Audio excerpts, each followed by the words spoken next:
Hello, this is David, and I'm just watching my introduction video to Let's Read the Web, the channel, and I'd like to get in on the first episode of Let's Read Wikipedia. So here I'll go to wikipedia.com, and I like this title screen because it just kind of shows you how vast Wikipedia is, I guess. So I'll click English because I start reading in English. And I don't know, I guess we'll see if we can find a random Wikipedia article to just kind of set us off on our wiki voyage. But anyway, let's see. Looks like we will not have... Oh, Wikipedia. Let's just check out what Wiki Voyage is. So this is doesn't look like it's going to help us around the site. So I guess I will just go to a random article. I guess I'll just type in something. Just type in the first letter that I think of, which will be G. Looks like it's a lot of countries here. So I guess we'll just read Greece. So, and this is the Greece orientation page. Looks like there's a lot more to Greece than just one article can handle. So, I guess for today we can just read some of the regions of Greece. So, the Peloponnese are these places, which I guess we can see what's on here.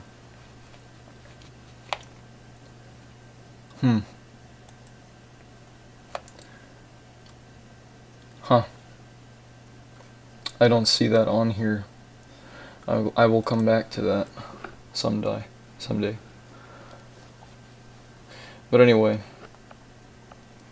so I guess let's just go right into reading the history of it. Greece boasts a very long history, with the Greek language being spoken in the country and throughout the Mediterranean region for nearly 4,000 years. And today, the Greek language only has about 13 million people, I do believe, that speak it. And it is also in a language that's recognized by the EU. So the first civilizations are now referred as the Peloponnesians.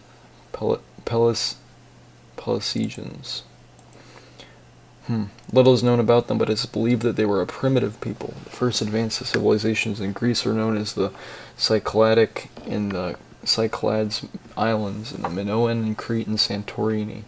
The Minoans had a written language which remains undecipherable to archaeologists. That's interesting.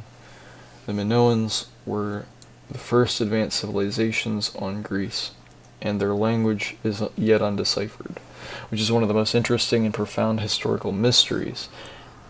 One of the most interesting and profound historical mysteries, and I have never heard of that before. The Dark Ages, Greek-speaking Indo-European peoples arrived from the country somewhere into the north around 1700 BC and slowly invaded the entire country from the north all the way to Crete, as well as the west coast of Asia Minor, now Turkey. Observing native peoples, their arrival may have been responsible for ending the Cycladic and Minoan civilizations brought the country into what is now referred to the Dark Age of ancient Greece.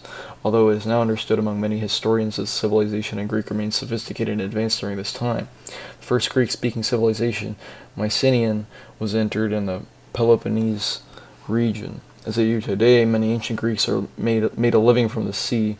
They were accomplished fishers, sailors, traders, and the sea has profoundly shaped Greek culture. Classical Greece. The rise of the Greek city-states occurred during the period 1200 to 800 BC and heralded the Golden Age of Greece, which lasted many centuries and spurred several scientific, architectural, political, economic, artistic, and literary achievements. Athens, Sparta, Corinth, and Thebes were among the most prominent city-states, with Athens being the most prestigious. There were several other advanced city-states and colonies that had developed across the Aegean basin. Greek settlements were also established in southern Italy and the coast of the Mediterranean, colonized by the Greeks. The legacy of the Greek civilization from this time period made a major impact on the world and continues to influence us to this day with the development of democracy, philosophy, and theater. So I think that what I will do from now on is to avoid repetition and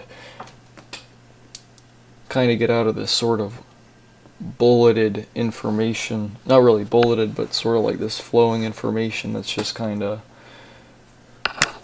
coming out without any real, well, there's organization, but no real comprehensible structure, just sort of like these facts that are just all over the place. And part of the purpose is also to educate myself through the process of reading these articles, which I think are very interesting. So what I will do is probably in future articles I will try to limit my videos to about 5 or 6 minutes so that I can go down through and cover most of the headings and basically summarize them and work on my skills summarizing them, and probably do some tutorials on summarization, which might also be a nice thing to add to the channel and another feature that watchers and viewers can take away from it. Alright, thank you for watching. See you in the next video.